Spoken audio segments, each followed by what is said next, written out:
안녕하세요. 세상을 이기는 무기 성경 말씀 주중호 목사입니다.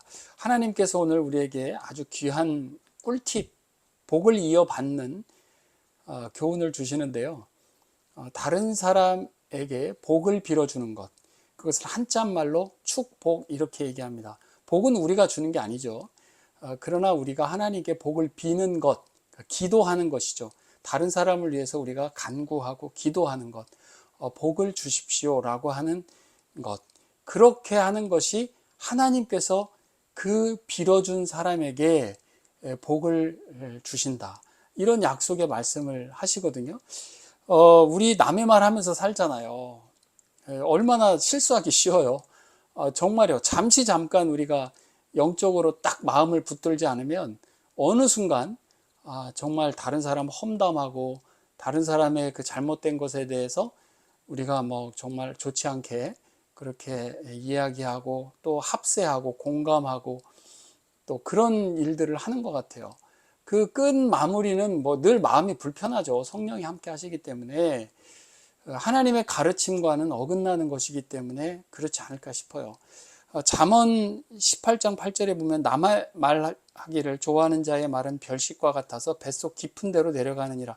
그러니까 남의 말 좋아하는 사람들은 정말 말하면서 신나죠. 끝도 없이 다른 사람에 대해서 좋지 않게 말할 때 자기는 막 속도 시원하고 뭐 그런 것 같아요. 그러나 하나님께서는 남의 말 좋아할 때 좋지 않게 하는 것, 그거 하나님 기뻐하지 않는다. 하나님께서 아브라함에게 주신 약속 중에 창세기 12장 3절에서 너를 축복하는 자에게는 내가 복을 내리고 너를 저주하는 자에게는 내가 저주하리니, 아브라함은 믿음의 조상이잖아요. 그 신자들의 그 속성을 그대로 담고 하나님으로부터 그에 맞게 교훈을 받은 분이거든요. 결국은 그게 믿음의 계대가 내려오면서 그게 신자들에게 다 똑같이 적용이 되는 것인데, 신자를 축복하는 사람, 신자를 위해서 복을 빌어주는 자에게 하나님께서 복을 주시고, 신자를 저주한다? 하나님께서 그 사람에게 저주하겠다, 이런 말씀인 거예요. 참 아이러니하게도 민수기 24장에 보면 발람이라고 하는 그 이방 점술가가 있어요. 이방 사람들 중에서 그렇게 우상을 숭배하는, 그러면서 이제 그 점을 치는 그런 발람이라고 하는 사람이 있는데, 이 사람을 통해서 민수기 24장 9절에 보면 너를 축복하는 자마다 복을 받을 것이요 너를 저주하는 자마다 저주를 받을지로다. 이 너가 이스라엘 백성이거든. 이스라엘 백성들을 축복하는 자 복을 받고 저주하는 자 저주를 받는다. 그 이방 점술가를 통해서 하나님께서 말씀을 전하게 해준 거거든요. 그 발락이라고 하는 그 나라 왕이요. 그 나라 왕이 이스라엘 민족이 너무 겁나니까 발람이라는 점성가를 데려다가 이스라엘 사람들을 저주하라는 거예요. 그런데 하나님께서 저주하지 않는 자를 이방 점술가 입을 통해서 저주한들 그게 임해지겠습니까? 오히려 복을 빌어라 이렇게 하죠. 물론 이제 이 발람은 나중에 이제 매수가 되었고, 이제 뒷부분에 가게 되면 결국은 이스라엘 백성들이 음란하도록 그렇게 그 계기를 만들어서 결국은 음란함으로 많은 무리들이 해를 입는 그런 식으로 아주 좋지 않은 계략을 꾸미게 되는데, 하나님께서 결국 이 발람을 이제 죽게 하죠. 그것은 그 다른 부분이고, 이 부분에서는 하나님께서는 하나님의 백성에게 복을 빌어라, 저주하지 말아라 이렇게 얘기해요. 예수님께서 그 70인의 제자를 파송하실 때 누가복음에 보면 10장에 어느 집에 들어가든지 먼저 말하되 이 집이 평안할지어다 하라. 만일 평안을 받을 사람이 거기 있으면 너희의 평안이 그에게 머물 것이요 그렇지 않으면 너희에게로 돌아오리라. 평안을 빌어주라. 어떤 다른 집에 가게 되면 그 집에 가서 복을 빌어주라, 평안을 빌어주라.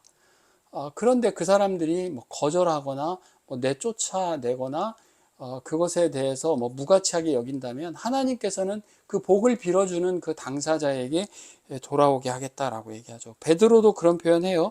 악을 악으로 욕을 욕으로 갚지 말고 도리어 복을 빌라 축복하라, 그 뜻이죠. 복을 빌어주라, 축복하라. 이를 위하여 너희가 부르심을 받았으니 이는 복을 이어받게 하려 하심이라. 우리가 복을 늘 이어받을 수 있는 비결은 다른 사람의 복을 빌어주라. 진심으로, 입술로만이 아니라. 뭐 시편에서는 입으로는 축복하나 마음으로는 저주한다, 이런 말씀도 있거든요. 우리가 입술로만 해가지고는 되는 게 아니고요. 정말 마음으로 복을 빌어. 쉽지 않죠, 물론. 특별히 악을 행하는 그런 사람들 정말 어떻게 우리가 복을 빌어줄 수 있겠습니까? 그런데 바울은 로마서 12장 14절에서 너희를 박해하는 자를 축복하라. 축복하고 저주하지 말라.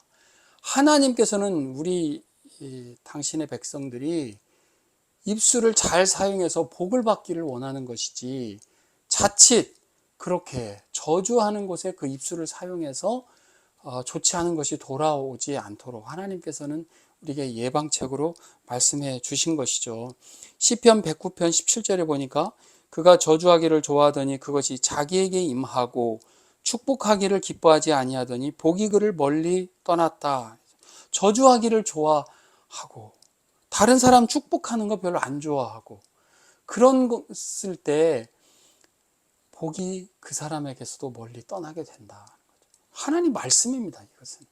그러니까 우리가 상대방에 대해서 그냥 입 다물고 말하지 않고 우리가 어떻게 다 마음에 들겠어요? 어떻게 우리가 자연스럽게 그렇게 감정적으로 그 사람을 위해서 다 복이 빌어집니까? 현실적으로.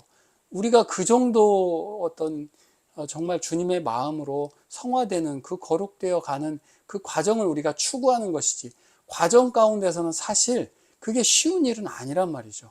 그러나 말이죠.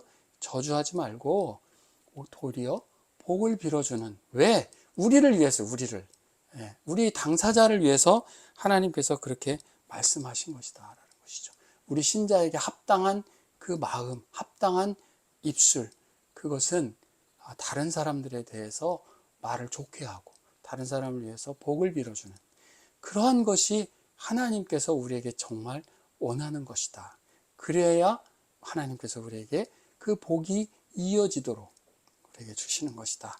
자, 이 말씀 나누면서요, 우리가 살아내면서 한번 실제로 경험해내고 정말 신자다운 그리스도를 닮아가는 저와 여러분 다 되시기를 바랍니다. 세상을 이기는 무기 성경 말씀 주중화 목사였습니다. 감사합니다.